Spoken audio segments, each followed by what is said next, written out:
qui ont été plusieurs fois ministres sous la Révolution. Bon, moi c'est après, oui, non, 2 fois, mais c'est récent. Donc, non, si vous saviez ce que je pensais, vous n'allez même pas poser de questions. La fonction de ministre, là, ce n'est pas une sinécure. C'est une mission. Et quand on n'a pas cette compréhension des choses-là, on souffre. C'est pour ça que vous voyez des gens, quand on parle de remaniement, ils courent partout. Ils sont paniqués.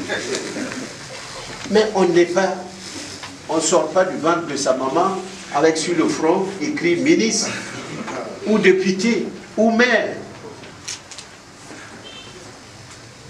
Et donc, c'est l'évolution même des choses qui vous amène à un moment donné, à un temps donné, à être appelé à des fonctions bien précises.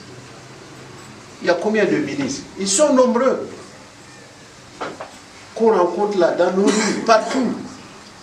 Anciens ministres, anciens ministres. Ça veut dire que c'est une tâche où chacun vient poser votre brique et vous circulez.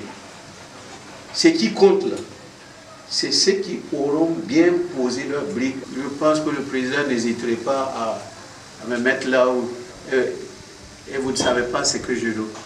Si vous me demandez ce que je dois faire, bon, ça aussi c'est une question.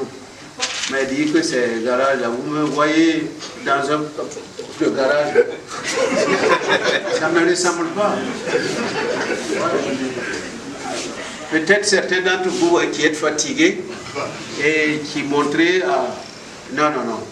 Entre nous, disons que c'est une mission que je vais m'évertuer à accomplir selon les forces que Dieu va me donner jusqu'à ce que la mission prenne fin. Voilà. C'est une redisposition des cartes. Il a une obligation de résultat et il place ses pions en fonction de l'obligation de résultat qui est attendue de lui en 2020. Donc, laissez Simon tranquille. En tout cas, moi, je me porte bien. Dans la nouvelle robe qui m'a été taillée.